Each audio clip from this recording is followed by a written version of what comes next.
नमस्कार, news night में आप सभी का स्वागत है। मैं हूं आपके साथ आरेंद्र। राहुल गांधी के बयानों पर फिर से एक बार विवाद पैदा हो गया है। बीजेपी ने राहुल गांधी द्वारा जैन जी को दिए बयान को देश के अस्थिरता फैलाने वाला करार दिया, तो चुनाव आयोग पर लगाए राहुल गांधी के आरोपों को बेबुनियाद बताया है। इस बीच गांधी परिवार के बेहद करीबी सैम पित्रोदा ने भी फिर से एक विवादित बात कह दी है, बयान दे दिया। क्या है पूरा मामला, इस खबर पर करेंगे हम विस्तार से चर्चा। दिखाएंगे खबर दिल्ली विश्वविद्यालय में एबीवीपी को मिली बड़ी जीत के मायने आखिर क्या है। साथ ही साथ आपको दिखाएंगे खबर की भारत अमेरिका व्यापार वार्ता के जल्द पूरा होने की बात किसने कही है। इसके अलावा भी होगी देश दुनिया की हर जरूरी और महत्वपूर्ण खबर। शुरुआत हेडलाइंस के साथ। चुनाव आयोग और जैन जी पर राहुल गांधी के रुख को लेकर भाजपा हमलावर, कहा शहरी माओवादियों की भाषा बोल रहे हैं राहुल गांधी। वोट नहीं, राहुल गांधी का दिमाग हुआ चोरी, तभी लगा रहे निराधार आरोप।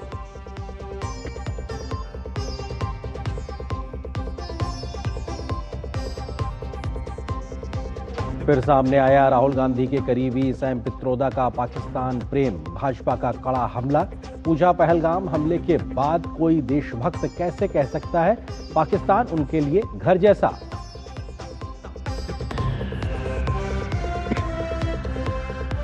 भारत और अमेरिका के बीच जल्द संपन्न होंगे व्यापार समझौते, विदेश मंत्रालय ने दी जानकारी। पाकिस्तान के साथ संबंधों पर भारत की दो टूक, कहा दोनों देशों के बीच किसी तीसरे पक्ष की कोई भूमिका नहीं, सहयोगी देशों के साथ आपसी हितों और संवेदनशीलता पर दिया जोर।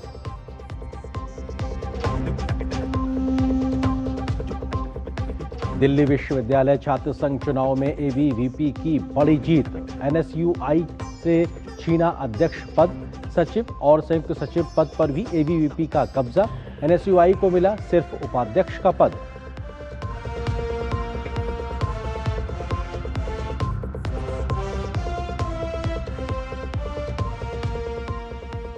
और अर्थव्यवस्था के मोर्चे पर एक और अच्छी खबर, प्रत्यक्ष कर संग्रह में उल्लेखनीय वृद्धि हुई दर्ज।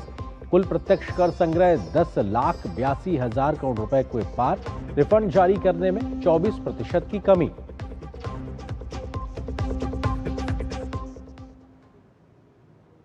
खबर पर डालते हैं विस्तार से नजर। राहुल गांधी के बयान आए दिन विवाद पैदा कर देते हैं।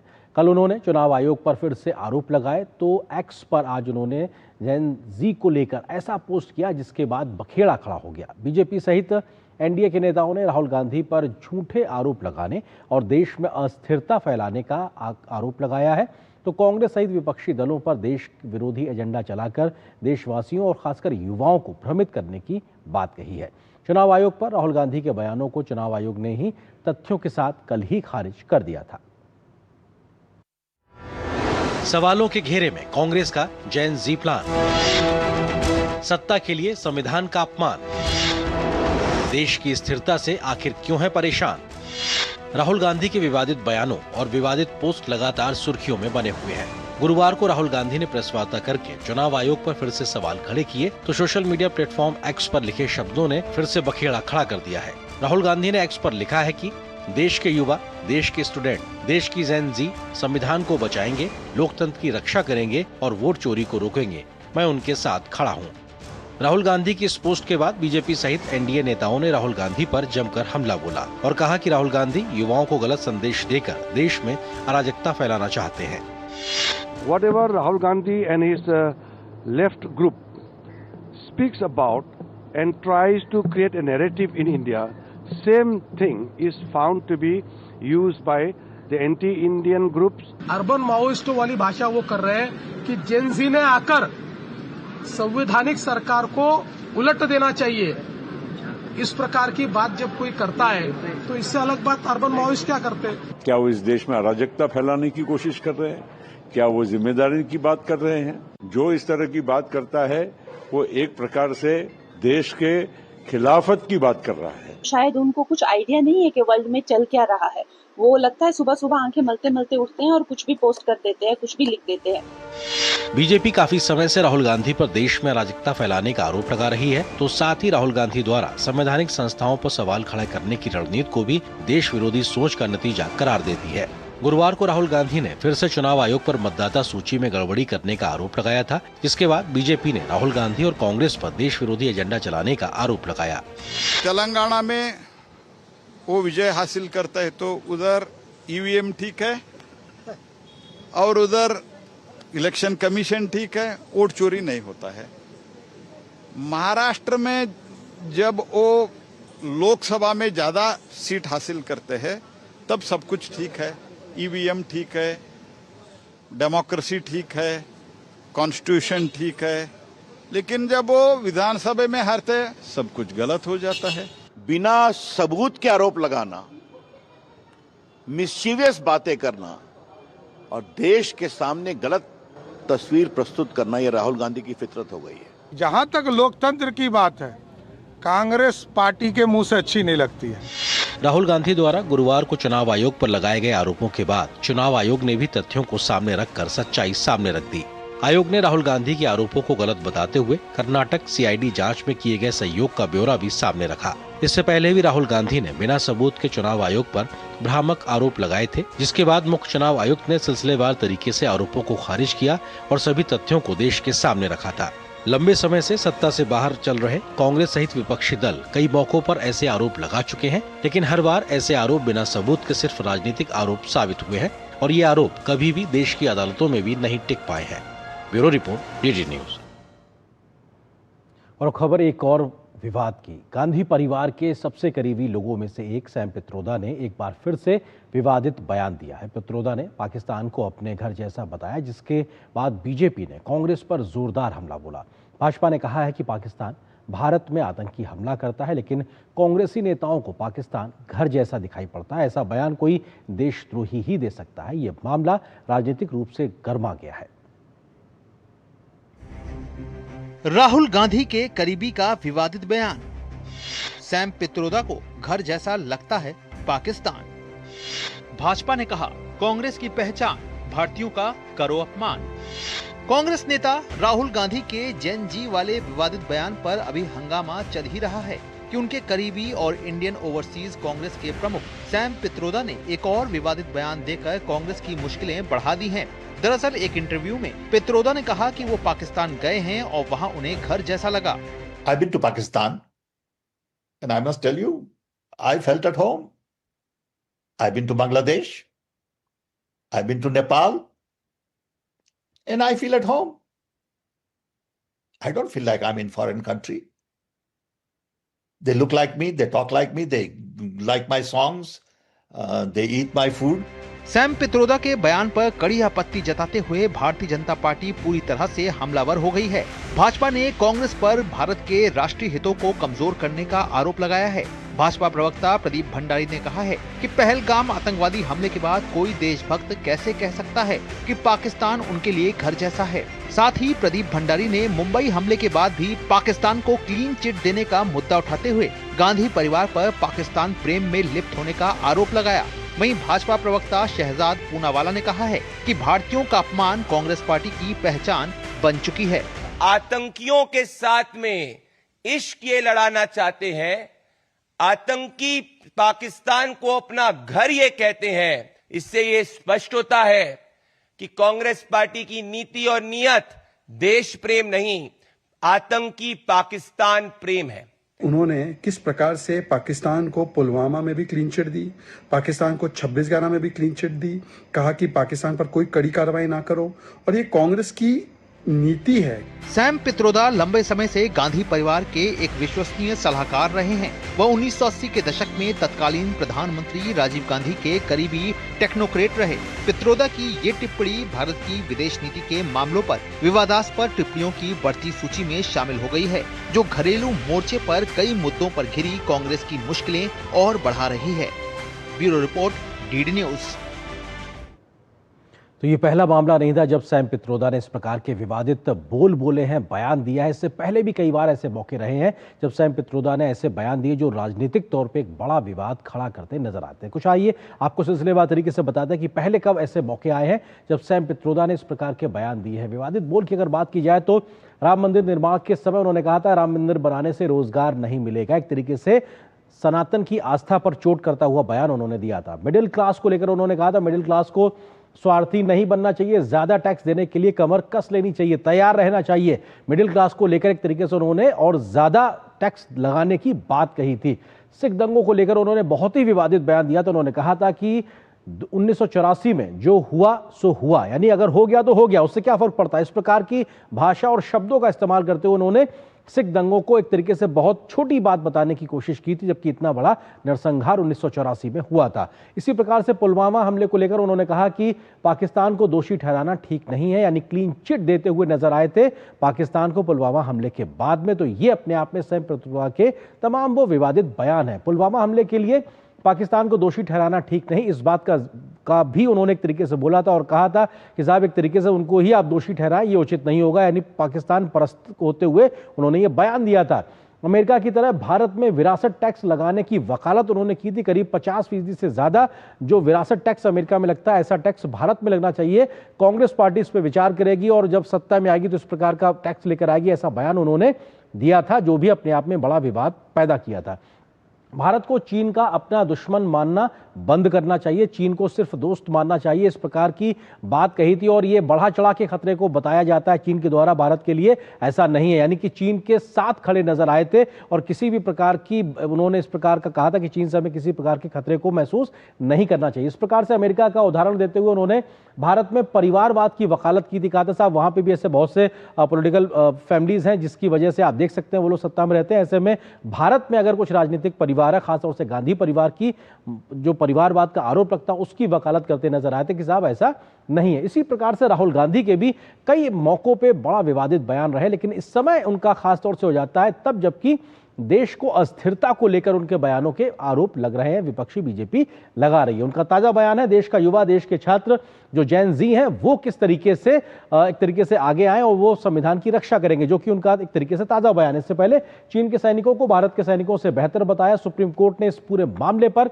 उनको फटकार लगाई थी और कहा था कि कोई देशभक्त ऐसा बयान कैसे दे सकता है। इसी तरीके से उन्होंने राहुल गांधी ने कहा कि हमारी लड़ाई भाजपा और आरएसएस से ही नहीं बल्कि भारतीय राज्य से यानी इंडियन स्टेट से है। वो इस बात को उन्होंने साफ तौर से एक कार्यक्रम में कहा था। आरएसएस वीर सावरकर पर उन्होंने विवादित बयान दिया और कई अदालतों में यह मामला लंबित है, जिसको लेकर कानूनी कार्रवाई भी चल रही, क्योंकि कई लोगों ने उनके बयान के खिलाफ कानून का रुख किया हुआ है। विदेशी मंचों पर कई बार उन्होंने कहा कि भारत में लोकतंत्र खतरे में है और इस प्रकार के भारत की डेमोक्रेसी को कमतर वैश्विक मंच पे उन्होंने करने का बयान दिया। मीडिया, चुनाव आयोग, सरकार के दबाव में काम कर रहा, तमाम वैश्विक मंचों से इस बात का भी जिक्र उन्होंने अलग अलग जगहों पे अलग अलग शब्दों के साथ में किया है। भारत जो डायनेमिक इकोनॉमी था अब वो डेड इकोनॉमी हो गया, यानी कि भारत की अर्थव्यवस्था को डेड इकोनॉमी बताना, मृत अर्थव्यवस्था बताना, यह हाल फिलहाल कुछ समय पहले ही उन्होंने बयान दिया था। अग्निवीरों को लेकर उन्होंने कहा कि अग्निवीर सैनिक को उन्होंने मजदूर के तरीके से बताया। ये एक तरीके से देश के अग्निवीरों का मनोबल तोड़ने वाला बयान था, एक तरीके से अस्थिरता या कहा जाए मनोबल गिराने की बात एक तरह उन्होंने की थी। केंद्र सरकार पर किसानों को आतंकवादी बताने का भी आरोप राहुल गांधी लगा चुके हैं और कई ऐसे मौके आए जब इस प्रकार के बयान देकर एक वर्ग विशेष को कहीं ना कहीं उत्तेजित करने की कोशिश लगातार की है। ऐसे आरोप बीजेपी और सरकार की ओर से लगाए जाते रहे राहुल गांधी पे। तो ये एक तरीके से उनके तमाम विवादित बयान थे और मौजूदा राहुल गांधी ने जो उनका जेन जी को लेकर जो उन्होंने ट्वीट किया है, जो उन्होंने एक्स पोस्ट पे लिखा है, उसको लेकर बीजेपी लगातार हमलावर, साथ ही साथ सैम पित्रोदा का बयान भी लगातार सुर्खियों कहा जाए विवादों में बना हुआ। इन तमाम बड़ी खबरों पे हम आगे चर्चा भी करेंगे। फिलहाल एक छोटे से ब्रेक के लिए रुकते हैं।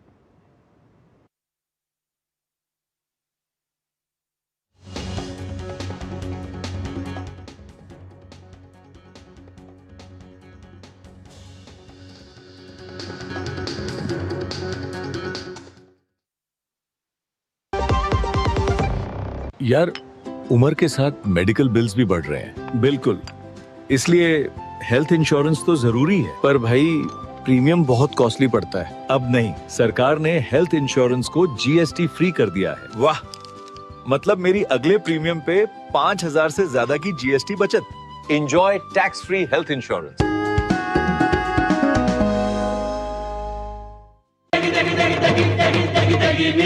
MDH की देगी मिर्च, देगी मिर्च का तड़का, अंग अंग फड़का। MDH की देगी मिर्च। जब भी किसी का नुकसान होते तो लोग का कहते मालूम? का गई भैंस पानी में।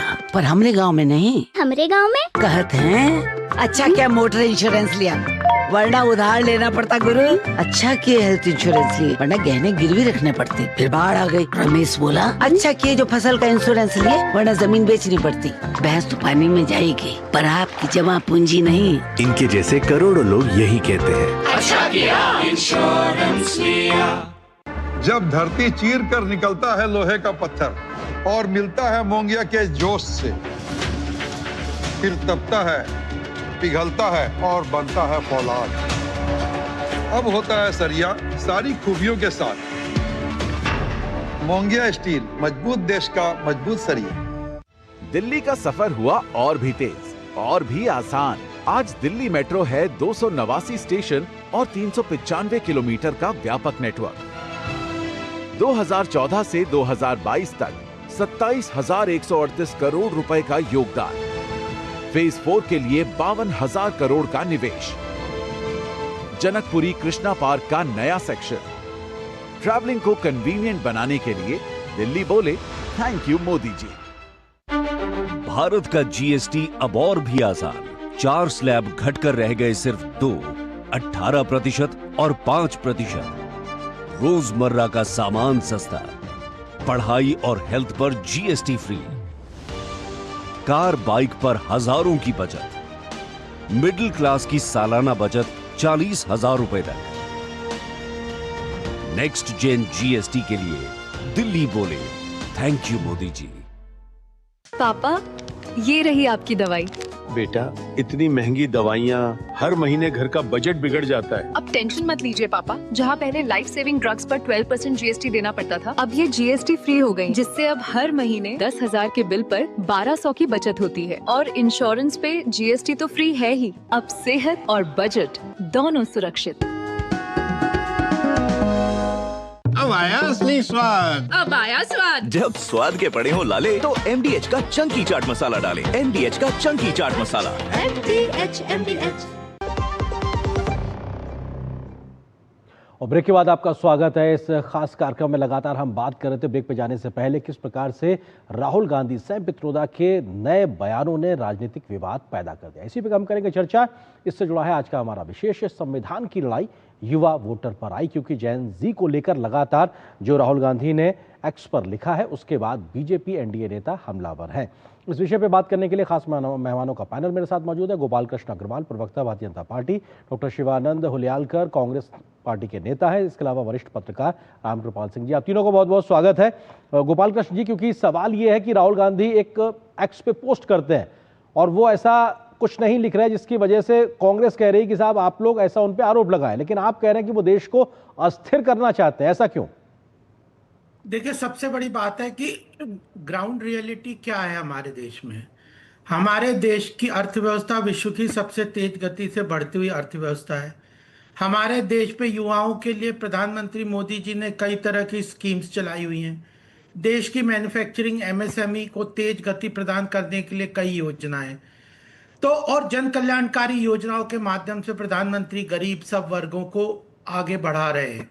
तो जो वस्तु स्थिति है देश की, आर्थिक रूप से, सामाजिक रूप से, प्रजातांत्रिक राजनीतिक रूप से स्टेबिलिटी है जी, उसके अंदर इस तरह के अनर्गल जो बयान राहुल गांधी जी दे रहे हैं वो केवल उनका फ्रस्ट्रेशन है, वस्तु स्थिति से उसका कोई कनेक्शन नहीं है।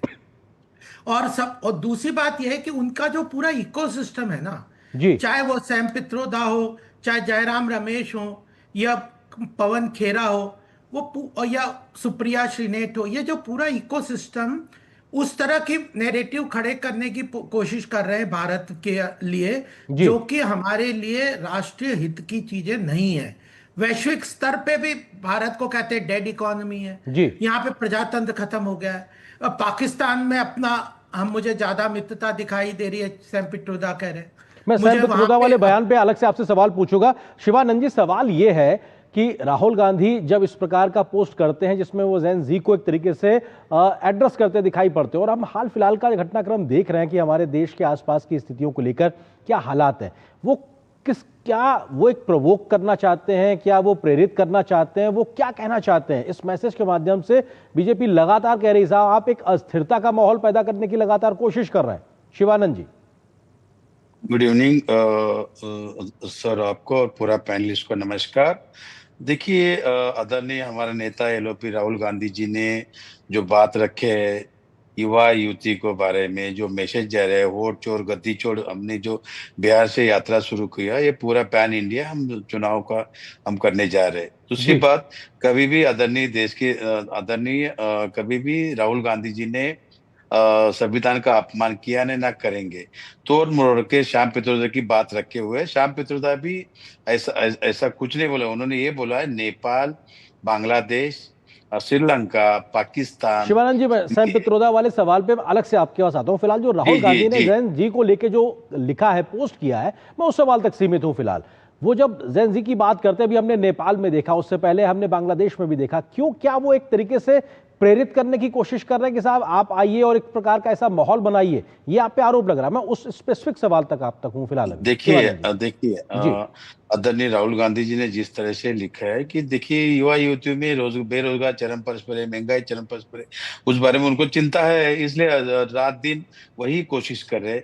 और हमेशा ये लोग बीजेपी आरएसएस 40 पार्टी लेके चल रहे, हिंदू मुस्लिम करना, मस्जिद के नीचे शिवलिंग ढूंढना, यही चल रहे। 2014 से लेके 2025 तक सिर्फ वोट चोरी हुआ है। देखिए, हम ये नहीं कह रहे कि देश के प्रधान नरेंद्र मोदी जी मेरे भी है, 140 करोड़ जनते के, मेरे को अभिमान है, लेकिन इस तरह से संविधान का अपमान नहीं होना चाहिए। उन्होंने हर बार वोट चोरी हो रहे हैं। देखिए, एक ही घर पे 7,000, मैं महाराष्ट्र पुणे से आता हूँ। देखिए, अभी शिरडी में एक ही बिल्डिंग में 7,000 वोटिंग हुआ। कैसा हुआ? इसके पहले लोकसभा इलेक्शन हुआ, उसमें 48 एमपी से 38 एमपी चुन के आया। कांग्रेस हो, शिवसेना, उद्धव गुट हो या शरद पवार गुट, उसमें चुन के आया। देखिए, मैं ये नहीं कह रहा हूँ कि देखिए कुछ तो गड़बड़ है, कुछ तो इसमें झोल है, तो सच्चाई सामने आएगा। ठीक है, आप जो कहते हैं ना कि कुछ तो गड़बड़ है, कुछ झोल है, लेकिन वो सबूत आप लोग पेश नहीं कर पाते, आप लोग अभी तक सिर्फ आरोप लगाते हैं। मैं आता हूँ शिवानंद जी, आपके पास आता हूँ। वरिष्ठ पत्रकार रामगोपाल सिंह जी भी हमारे साथ मौजूद। रामगोपाल जी, आपको लगता है कि ये इस पूरे लगातार विवाद के बीच, कल राहुल गांधी प्रेस कॉन्फ्रेंस भी करते हैं, उसके बाद उनका पोस्ट कि साहब जैन जी को संबोधित करते हुए कह रहे साहब संविधान बचाइए, क्या कहना चाह रहे हैं? क्या एक मैसेजिंग देने की कोशिश कर रहे हैं, तब जबकि आसपास के देशों में जिस प्रकार की स्थितियां थीं, उसके मद्देनजर इस बयान के कई मायने निकाले जा रहे हैं? रामगोपाल जी।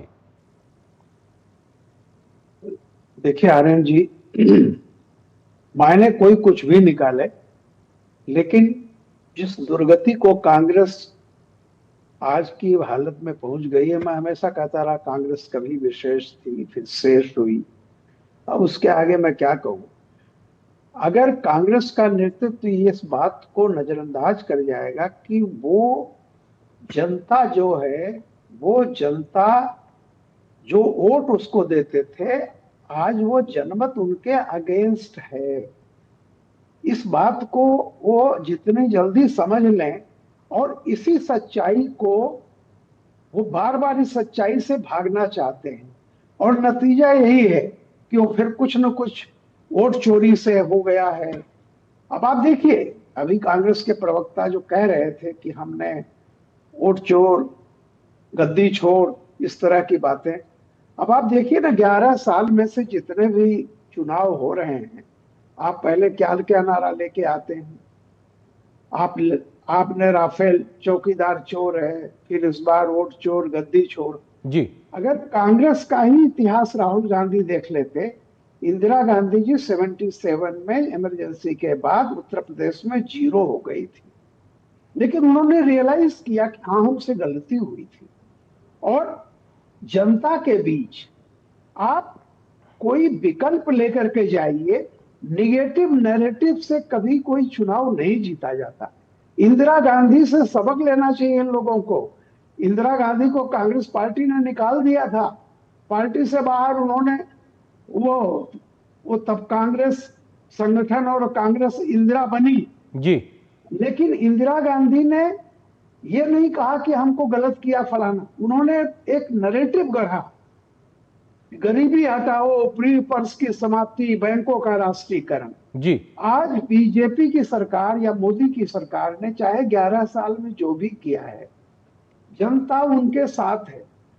तो जो लकीर मोदी जी ने खींची है, उससे कोई बड़ी लकीर आप खींचिए, जी, आप ले आइए कि किस तरह का भारत आप बनाने जा रहे हैं। उन्होंने तो कह दिया कि 1947 में विकसित भारत होगा जी, आप उस पर कुछ नहीं कह रहे हैं।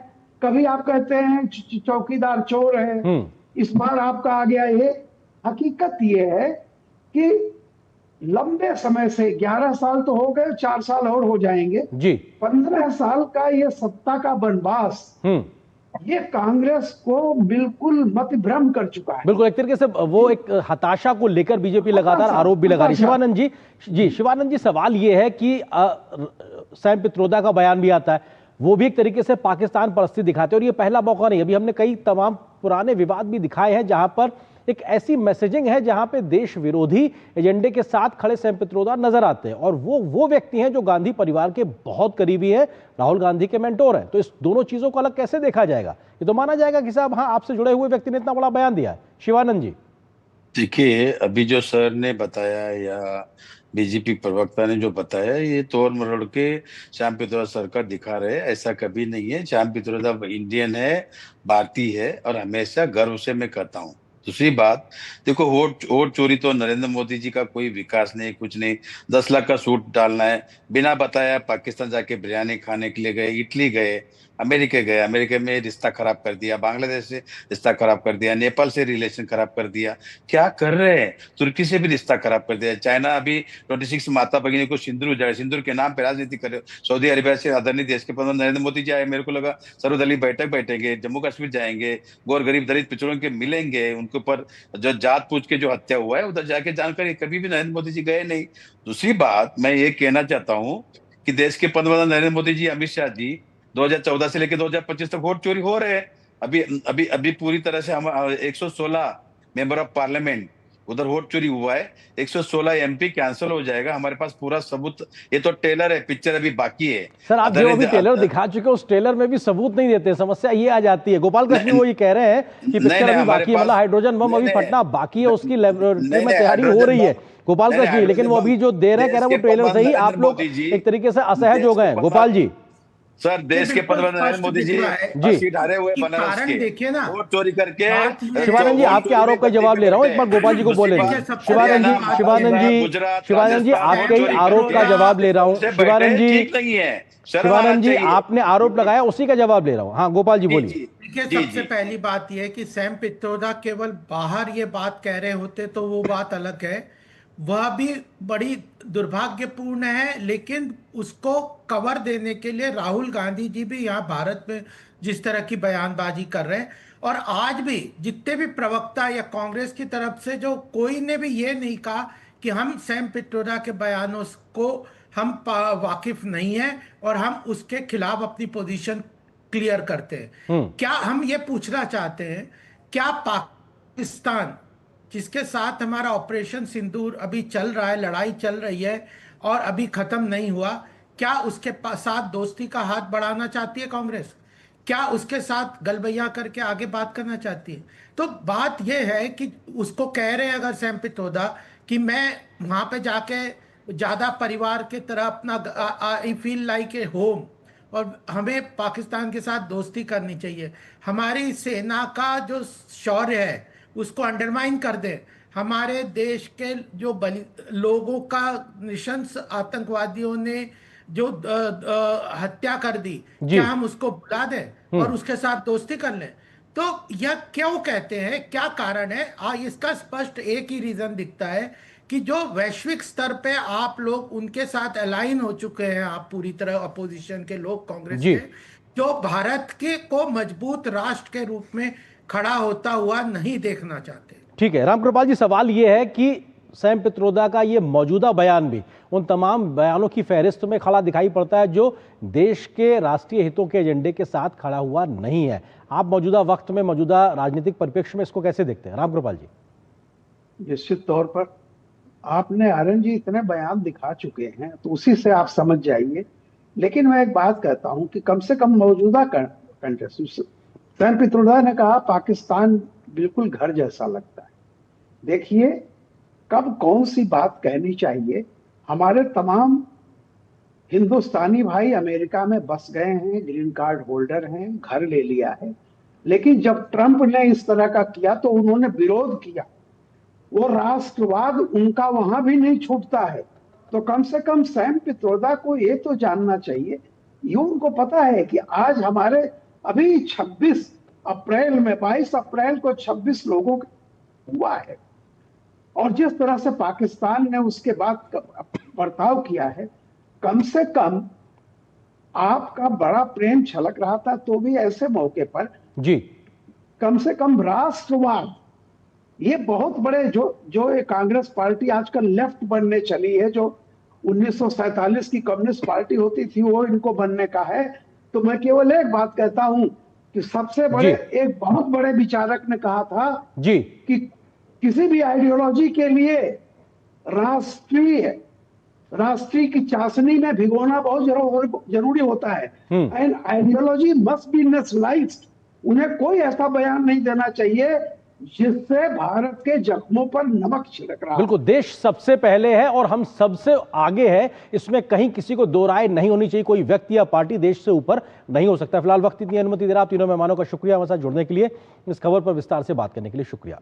अगली खबर की ओर रुख करते हैं। केंद्रीय मंत्री हरदीप सिंह पुरी के परिवार व सिख संगत की एक समिति ने प्रधानमंत्री नरेंद्र मोदी को गुरु गोविंद सिंह और उनकी पत्नी के जोड़े साहिब सौंपे हैं। हरदीप सिंह पुरी ने बताया कि जोड़े साहिब संरक्षण व सार्वजनिक प्रदर्शन के लिए प्रधानमंत्री को सौंपे गए हैं। करीब 300 वर्ष पहले गुरु गोविंद सिंह ने सेवा से संपन्न होकर ये खड़ायूं हरदीप सिंह पुरी परिवार को आशीर्वाद स्वरूप प्रदान किए गए थे। संस्कृति मंत्रालय ने इन अवशेषों की जांच व कार्बन परीक्षण करने के बाद में एक तरीके से इसको आगे उनको सौंपा गया है और इसके संस्कृति मंत्रालय ने इन अवशेषों की जांच की, उसके अलावा कार्बन परीक्षण कर प्रामाणिकता प्रमाणित की है।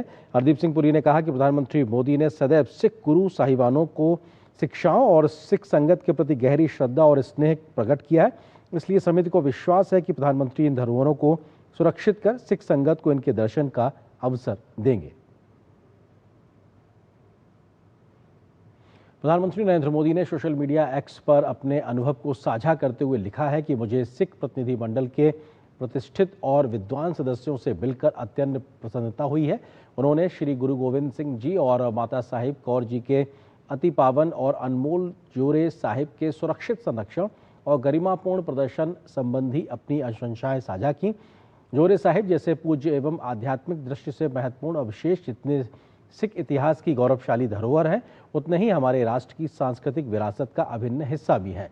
ये पावन अवशेष आने वाली पीढ़ियों को श्री गुरु गोविंद सिंह जी द्वारा प्रदर्शित साहस, धर्मनिष्ठा, न्याय और सामाजिक सौहार्द के पथ पर चलने के लिए प्रेरित करेंगे। इस दौरान माहौल तब और अधिक आध्यात्मिक हो गया जब प्रसिद्ध गायिका हर्षदीप कौर ने प्रधानमंत्री नरेंद्र मोदी के सामने मूल मंत्र का गायन किया। पीएम मोदी ने इस क्षण को बेहद प्रेरणादायी बताते हुए सोशल मीडिया पर एक वीडियो साझा किया। उन्होंने सोशल मीडिया एक्स पर लिखा कि सिख संगत के साथ बैठक में सुप्रसिद्ध गायिका हर्षदीप कौर ने मूल मंत्र का सुंदर गायन किया, जिसने सभी को शांति और आध्यात्मिक ऊर्जा से भर दिया।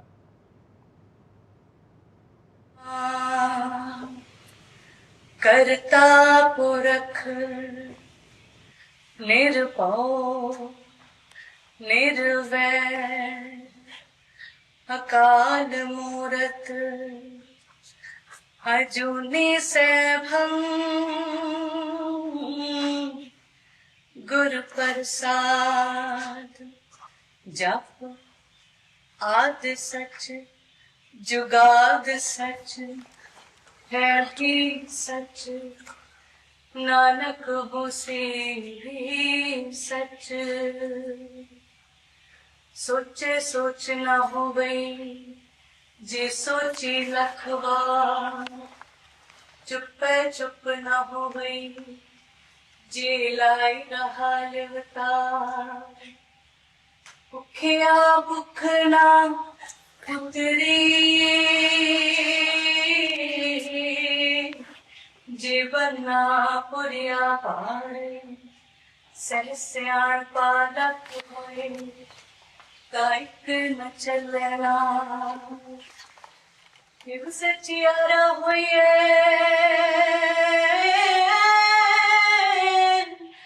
किव कूड़े टुटे पार हुक्म जाए चलना नानक लिखिया।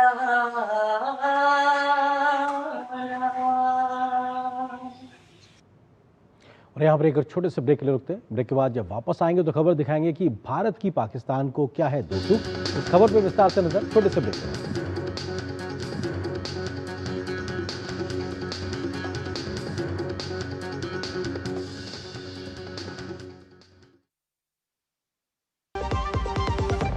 जिन्होंने यूज किया है वो जानते हैं असली हींग का स्वाद। MDH सुपर हींग, शुद्धता का असली तड़का। MDH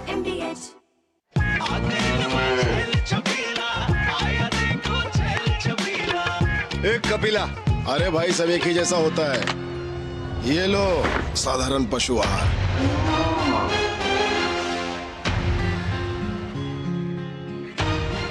इस देश की हर माँ, बच्चे, बूढ़े, जवान, खिलाड़ी, डॉक्टर, इंजीनियर, सबको गाय भैंस की दूध की शक्ति पर भरोसा है। पर जब इन पशुओं को कपिला पशु आहार मिलेगा तभी तो दूध सिर्फ ज्यादा ही नहीं, शक्ति से भरपूर भी होगा।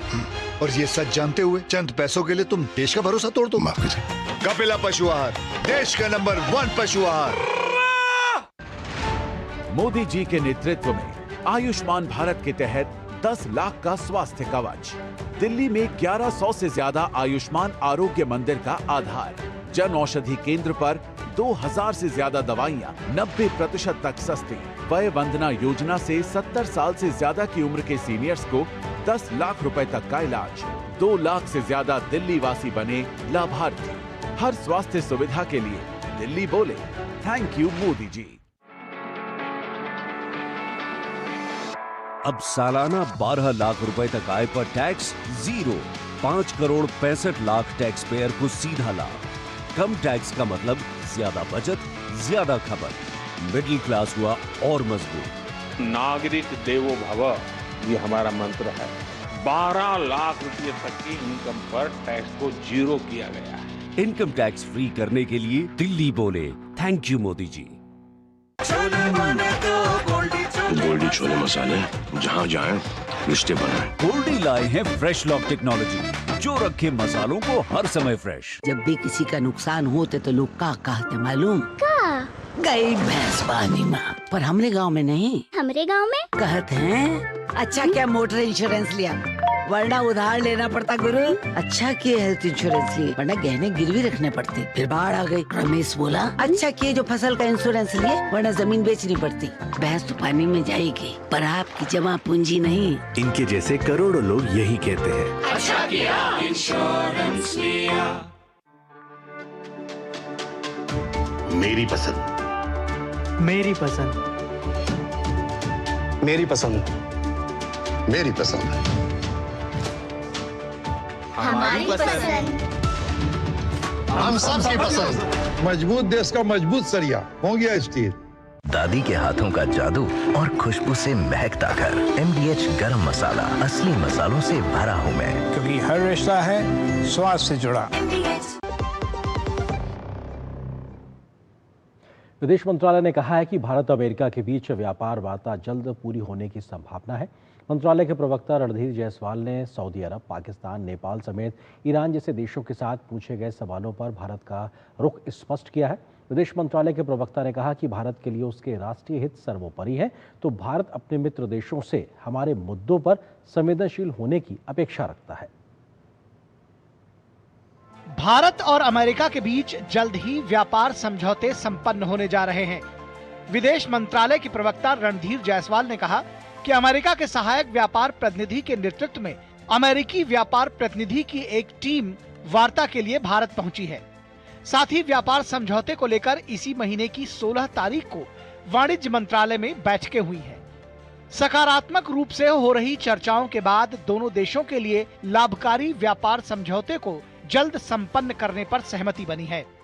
These discussions have been positive and forward-looking, covering various aspects of the trade deal, and it was also decided between the two sides to intensify efforts to achieve early conclusion of a mutually beneficial trade agreement.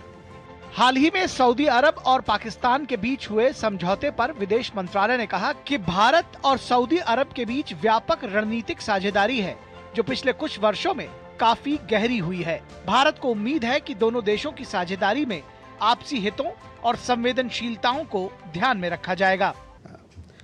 हमारा ये उम्मीद है कि हमारी जो सामरिक साझेदारी है सऊदी अरब के साथ, वो आपसी हितों और संवेदनशीलताओं को ध्यान में रखते हुए में रखा जाएगा इस पार्टनरशिप के अंतर्गत, इस साझेदारी के अंतर्गत। साथ ही ईरान के चाबहार पोर्ट पर अमेरिका के बयान पर विदेश मंत्रालय ने कहा कि अमेरिकी वक्तव्य का अध्ययन किया जा रहा है कि भारत पर इसका क्या प्रभाव पड़ेगा।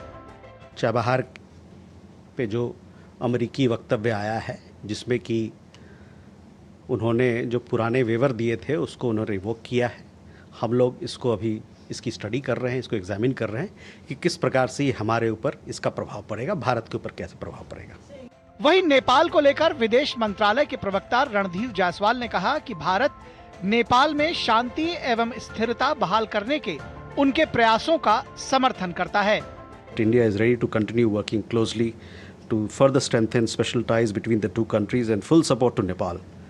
I underline full support to Nepal in its efforts towards restoring peace and stability and for the progress of the people of Nepal.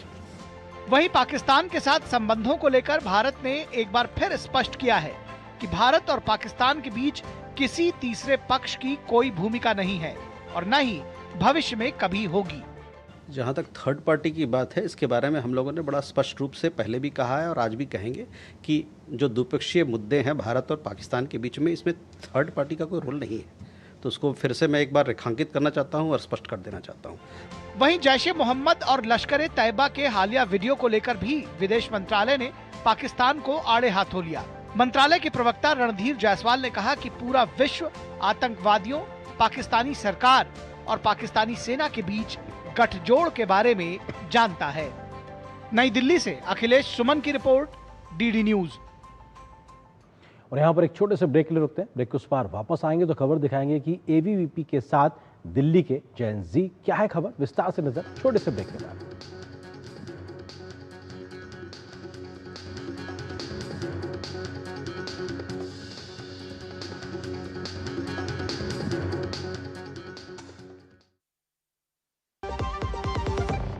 यार, उम्र के साथ मेडिकल बिल्स भी बढ़ रहे हैं। बिल्कुल, इसलिए हेल्थ इंश्योरेंस तो जरूरी है, पर भाई प्रीमियम बहुत कॉस्टली पड़ता है। अब नहीं, सरकार ने हेल्थ इंश्योरेंस को जीएसटी फ्री कर दिया है। वाह, मतलब मेरी अगले प्रीमियम पे 5,000 से ज्यादा की जीएसटी बचत। Enjoy tax free health insurance.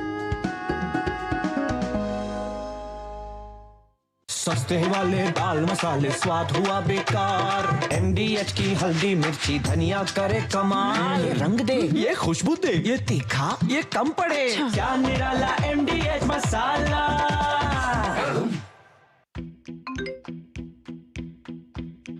आपको कई मैसेजेस आएंगे, गेट रिच क्विक ग्रुप्स का हिस्सा बनाएंगे, डबल रिटर्न्स की गारंटी देकर विश्वास दिलाएंगे।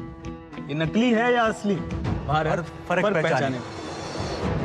कुछ इन्फ्लुएंसर्स रोज नई वीडियोस बनाएंगे, अमीर बनने के शॉर्टकट्स बताएंगे, बड़े बड़े सपने दिखाएंगे। ये गलत है या सही, भारत फर्क पहचानेगा और बनेगा देश इन्फॉर्म्ड इन्वेस्टर्स का।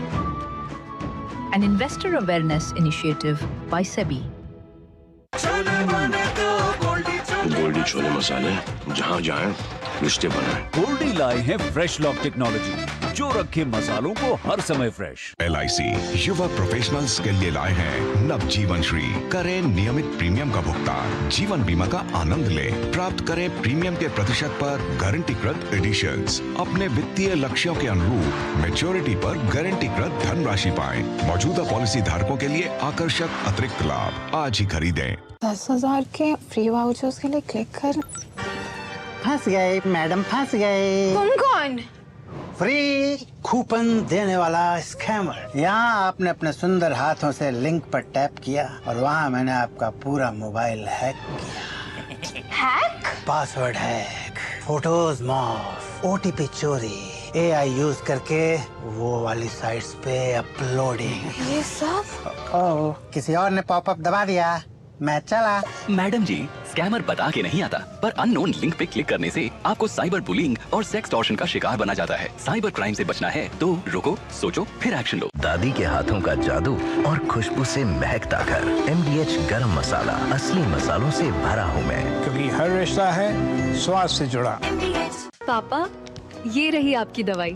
बेटा, इतनी महंगी दवाइयाँ, हर महीने घर का बजट बिगड़ जाता है। अब टेंशन मत लीजिए पापा, जहाँ पहले लाइफ सेविंग ड्रग्स पर 12% GST देना पड़ता था, अब ये GST फ्री हो गई, जिससे अब हर महीने 10,000 के बिल पर 1200 की बचत होती है। और इंश्योरेंस पे GST तो फ्री है ही, अब सेहत और बजट दोनों सुरक्षित।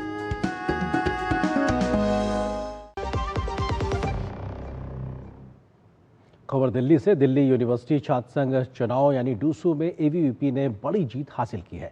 अखिल भारतीय विद्यार्थी परिषद ने अध्यक्ष पद समेत 3 सीटों पर कब्जा जमाया, तो चुनाव के नतीजों में NSUI के खाते में सिर्फ उपाध्यक्ष पद पर जीत हासिल हुई है। इस चुनाव में पिछली बार के मुकाबले NSUI को 1 पद का नुकसान हुआ है। ABVP भाजपा से जुड़ा युवा संगठन है, तो NSUI कांग्रेस से जुड़ा संगठन है। दिल्ली विश्वविद्यालय छात्र संघ चुनाव के परिणाम शुक्रवार को घोषित कर दिए गए। इस बार भी अखिल भारतीय विद्यार्थी परिषद ने शानदार प्रदर्शन करते हुए 4 में से 3 पदों पर जीत हासिल की है, जबकि NSUI उपाध्यक्ष पद पर विजयी रही। इस चुनाव में NSUI के हाथ से अध्यक्ष पद भी चला गया है। घोषित नतीजों के अनुसार अध्यक्ष पद पर ABVP के आर्यन मान को 28,841 वोट मिले। उन्होंने 16,000 से अधिक वोटों के अंतर से NSUI की उम्मीदवार जोशलिन नंदिता चौधरी को मात दी। सचिव पद पर ABVP के कुणाल चौधरी ने 23,779 वोट हासिल करते हुए NSUI के कबीर को 7,500 वोट से हराया, जबकि संयुक्त सचिव पद पर ABVP की दीपिका झा ने लवकुश भड़ाना पर 4,400 से अधिक वोटों से जीत दर्ज की। उन्हें 21,825 वोट मिले। परिणाम घोषित होने के बाद ABVP के समर्थकों ने नॉर्थ कैंपस में ढोल नगाड़ों और पटाखों के साथ जश्न मनाया। अखिल भारतीय विद्यार्थी परिषद ने कहा कि ये जीत छात्रों से जुड़े मुद्दों पर उनकी सक्रियता का परिणाम है। मैं ये जीत दर्ज अपने दिल्ली यूनिवर्सिटी के सारे साथियों को देना चाहता हूँ और किसान परिवार को देना चाहता हूँ कि मेरे जितने भी दिल्ली यूनिवर्सिटी के साथी और अखिल भारतीय विद्यार्थी परिषद के जितने भी कार्यकर्ता, अन्य राज्यों से आए हुए भी कार्यकर्ता, वो मैं दिल से धन्यवाद देता हूँ। अब की बार अखिल भारतीय विद्यार्थी परिषद ने फिर से इतिहास रचा है। एक ये नैरेटिव चलाया जा रहा था जेनजी स्टूडेंट्स का, तो जेनजी स्टूडेंट्स ने ये जवाब दे दिया है पूरी दिल्ली यूनिवर्सिटी को कि वो किसके साथ है। उन्होंने अपना ABVP को वोट देकर एक ऐतिहासिक जीत दिखाकर और उन्होंने अपना जवाब दे दिया। पहले तो आप सभी का धन्यवाद कि आप लोगों ने समय समय पर साथ दिया। दूसरा, मैं दिल्ली विश्वविद्यालय का आभार व्यक्त करूंगी कि उन्होंने एक प्रवासी छात्रा को इतना प्यार दिया। दिल्ली विश्वविद्यालय छात्र संघ चुनाव में अखिल भारतीय विद्यार्थी परिषद की जीत के बाद केंद्रीय मंत्रियों और भाजपा के बड़े नेताओं ने बधाई और शुभकामनाएं दी हैं। केंद्रीय गृह मंत्री अमित शाह ने सोशल मीडिया प्लेटफॉर्म X पर लिखा, ये जीत युवाओं की राष्ट्र प्रथम की विचारधारा में अटूट विश्वास का प्रतिबिंब है। इस विजय से परिषद की छात्र शक्ति को राष्ट्र शक्ति में परिवर्तित करने की यात्रा को और अधिक गति मिलेगी। केंद्रीय मंत्री और भाजपा के राष्ट्रीय अध्यक्ष JP नड्डा ने भी अखिल भारतीय विद्यार्थी परिषद की विजय पर युवा साथियों को हार्दिक बधाई और शुभकामनाएं दी। उन्होंने लिखा, स्वामी विवेकानंद के आदर्शों पर चलते हुए अखिल भारतीय विद्यार्थी परिषद ने सदैव युवाओं को राष्ट्रवाद और निस्वार्थ सेवा की भावनाओं से प्रेरित किया है। ये विजय दर्शाती है कि युवा पीढ़ी राष्ट्र प्रथम के संदेश को अपना रही है, जो भारत को एक उज्जवल और सुदृढ़ भविष्य की ओर ले जाएगा। दिल्ली की मुख्यमंत्री रेखा गुप्ता ने X पर लिखा, ये जीत सिर्फ एक संगठन की नहीं बल्कि हर उस युवा की है जो राष्ट्रभक्ति, अनुशासन, सेवा और संघर्ष को अपनी जीवन का मार्ग मानता है। मुझे गर्व है कि मैंने भी दिल्ली विश्वविद्यालय छात्र संघ अध्यक्ष के रूप में यही संस्कार जिए और सीखे। जिस तरह से दिल्ली विश्वविद्यालय के चुनाव संपन्न हुए हैं, उसमें छात्रों ने जिस तरह से अखिल भारतीय विद्यार्थी परिषद को अपना बहुमत दिया है, उसमें ये बात साफ है कि जो हमारा जेनजी है, जो दिल्ली विश्वविद्यालय का छात्र है, उसके लिए छात्र हित और राष्ट्र हित ही सर्वोपरि है। दिल्ली विश्वविद्यालय से कैमरामैन गौरव गिरी के साथ अमरेंद्र गुप्ता, DD न्यूज। और यहाँ पर एक और छोटे से ब्रेक ले रुकते हैं। ब्रेक के उस पार वापस आएंगे तो खबर दिखाएंगे कि प्रत्यक्ष कर संग्रह में कितनी हुई है बढ़ोतरी पिछले साल की समान अवधि के मुकाबले। खबर पर विस्तार से नजर छोटे से ब्रेक के बाद।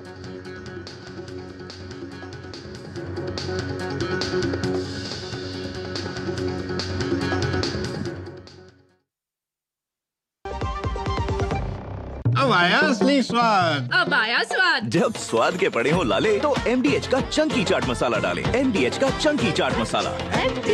MDH।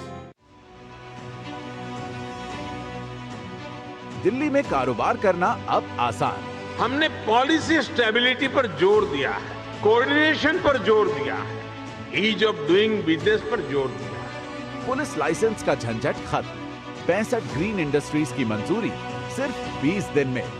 सिंगल विंडो से तेज और पारदर्शी प्रक्रिया। 8 लाख व्यापारियों को मिला मजबूत सहारा। दिल्ली बोले थैंक यू मोदी जी। वीरों के बलिदान को मोदी जी ने दिया शाश्वत प्रणाम।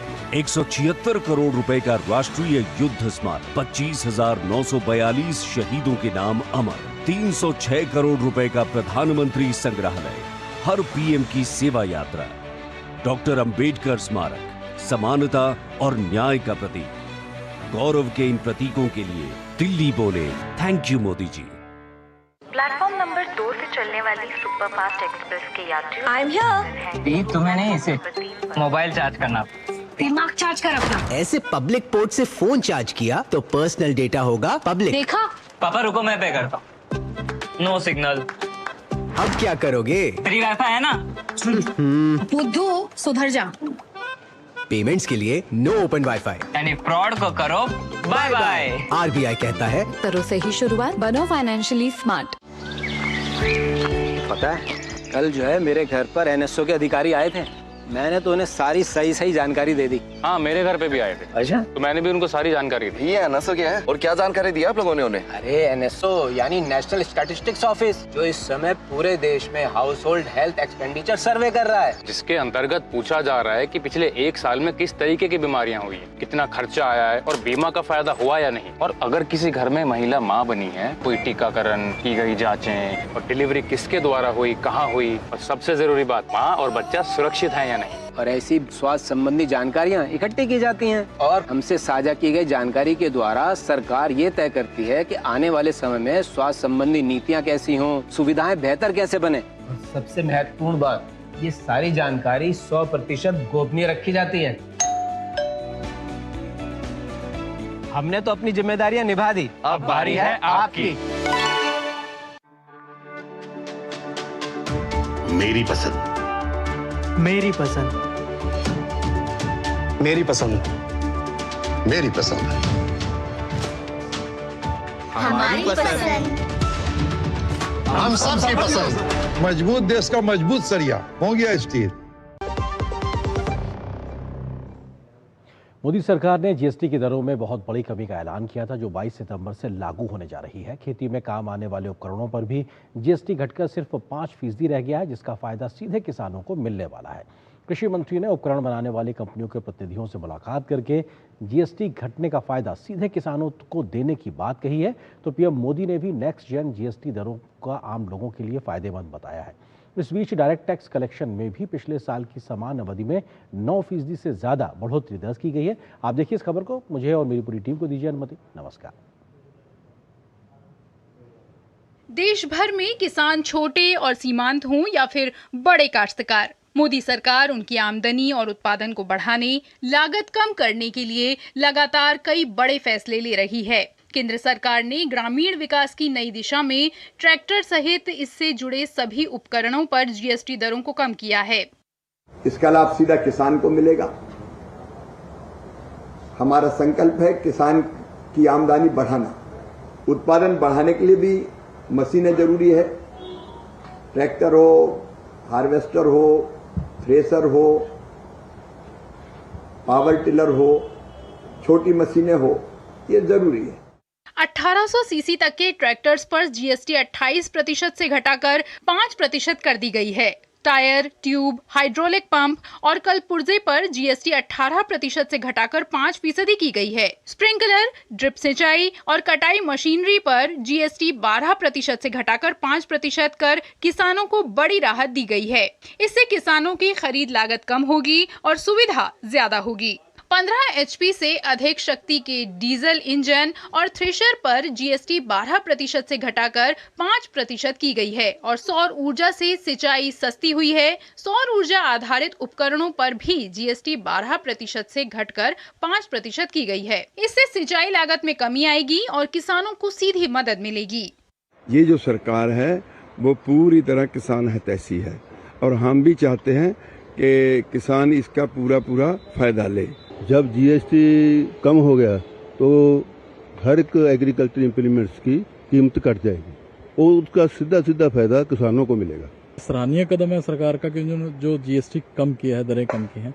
वहीं केंद्रीय मंत्री चिराग पासवान ने भी त्योहारी सीजन से ठीक पहले 12 सितंबर से लागू हो रहे जीएसटी सुधार पर एक लेख लिखते हुए बताया कि देश भर के बाजारों में बिकने वाली 90% से ज्यादा वस्तुओं की कीमतें कम होने जा रही हैं। चिराग पासवान के आलेख को साझा करते हुए प्रधानमंत्री कार्यालय ने एक्स पर लिखा, नवीनतम जीएसटी सुधार केवल तकनीकी बदलाव नहीं है बल्कि जीवन यापन में आसानी, व्यापार में आसानी और निवेश में आसानी को बढ़ाने के लिए साहसिक कदम है। रोजमर्रा के खाद्य पदार्थों और पैकेजिंग पर दरें कम करके ये किराने का सामान ज्यादा किफायती बनाते हैं, एमएसएमई को बढ़ावा देते हैं और किसानों का समर्थन करते हैं और भारत की वैश्विक खाद्य प्रतिस्पर्धात्मकता में सुधार करते हैं।